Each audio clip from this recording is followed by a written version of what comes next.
और चलते चलते आप लोगों को एक छोटी सी कहानी आपको मैं सुनाना चाह रहा हूँ, क्योंकि अक्सर हम लोग देखते हैं कभी भी थोड़ी सी तकलीफ लगती है तो हम परेशान हो जाते हैं, ऐसा क्यों हो गया।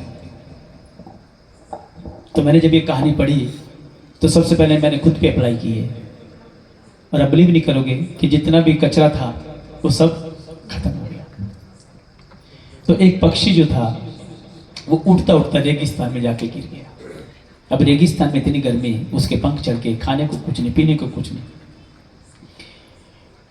तो उस पक्षी ने ना उसके सांस अंदर जा रहे हैं ना बाहर आ रहे हैं। तो वहां से एक दिन दूत निकल रहे थे।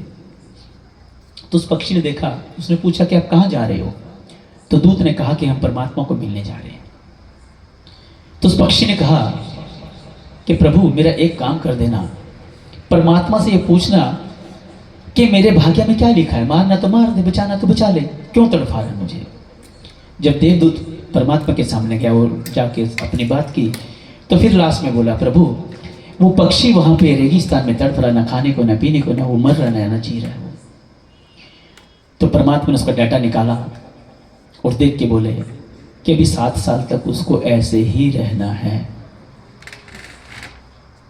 अब देवदूत को डाउट हो गया कि उसकी हालत ऐसे, वो 2 दिन नहीं रह सकता, तो परमात्मा 7 साल की बात कर रहे हैं। ऐसे ही डाउट हमें भी शिमाते कुछ कह रहे होते, पर हम कहते शिमाती हो कैन पॉसिबल, ऐसा कैसे हो सकता। ये ह्यूमन बीइंग की फितरत है। तो देवदूत को भी डाउट हो गया, और देवदूत जब वहां से निकला तो ये सोचता था मैं क्या जवाब दूंगा उसको। जब उसके पास पहुंचा तो उस पक्षी ने कहा, प्रभु एक बात बताओ, क्या कहा परमात्मा ने। तो देवदूत ने कहा, अगर मैंने बोल दिया 7 साल तक तो हो सकता है इसका हार्ट कोलैप्स कर जाए, इमीडिएट मर जाएगा।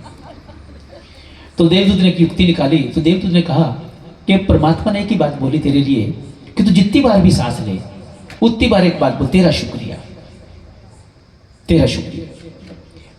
अब देवदूत चला गया, और वो पक्षी जो था दिन में 2, 4, 5 बार जब खींच खींच के सांस आए तो एक ही बात, तेरा शुक्रिया, तेरा शुक्रिया।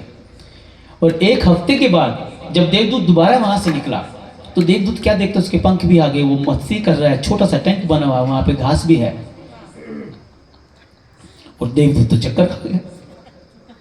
अब जब वो परमात्मा के पास पहुंचा, अपनी बात ना करके उसने सबसे पहले कहा था, प्रभु आपने कहा था 7 साल वो ऐसे रहेगा, वहां तो छोटा सा टैंक बना हुआ, ये सब हो गया वहां पे।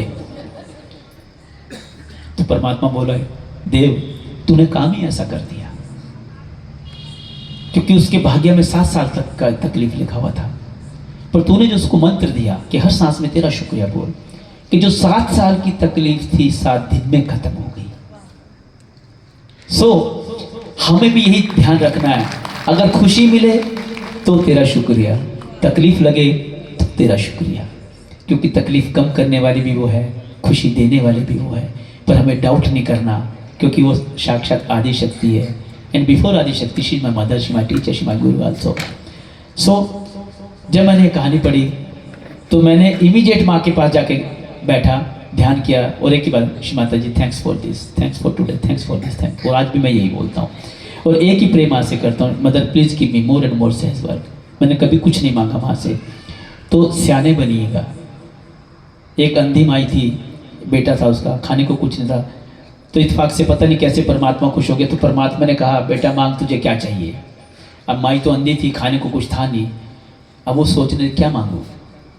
तो उसने एक ही बात बोली, प्रभु अगर देना ही है तो मुझे ऐसा देना कि मैं सोने के पालने में, ध्यान से सुनना, सोने के पालने में पोते को खेलता हुआ देखूं।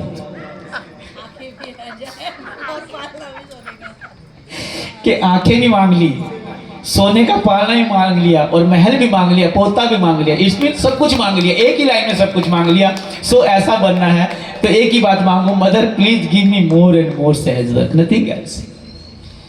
और माँ ने ब्लेस किया हुआ है कि जो लोग सहयोग का काम करेंगे वो कभी भी अनएम्प्लॉय नहीं रह सकते। अच्छी शुरुआत करें, अपने बच्चों को आदत डालें 5 मिनट माँ के पास बैठने की, और सभी लोग ध्यान करें, ध्यान में ही सब कुछ है, और ज़्यादा कुछ ज्ञान की जरूरत नहीं है, बस एक ही बोलो, माँ तेरा शुक्रिया, give me more and more सहज वर्क, सब कुछ उसमें। यहाँ ध्यान करना नहीं पड़ता, कुछ बोलना नहीं पड़ता, अपने आप होता है। तो आप सबके लिए चलते चलते बस इतना ही कहूँगा कि दुआओं की भीड़ में एक दुआ हमारी होगी, जिसमें मांगी हमने हर खुशी आपकी होगी। और जब भी कोई खुशी मिल जाए आप सबको तो समझ लेना दुआ कबूल हमारी होगी। कि यूं तो मांगते रहने से कुछ भी नहीं है मिलता यारो, कि यूं तो मांगते रहने से कुछ भी नहीं है मिलता यारो, और बांटते रहने से कुछ घटता नहीं है यारो। पर जब जब भी तुझको माँ के इस प्यार को बांटने की आदत पड़ जाएगी तो खुद ब खुद तेरे चेहरे से माँ की झलक नजर आएगी, माँ की झलक नजर आएगी। कि यूं तो दुनिया में दोस्ती का कर्ज कौन अदा करेगा, कि यूं तो दुनिया में दोस्ती का कर्ज कौन अदा करेगा, जब हम ही न रहेंगे तो फिर दोस्ती कौन करेगा। पर सलामत रखना शिमा जी इन सब हमारे चाहने वालों को, वरना फिर हमारे जीने की दुआ कौन करेगा।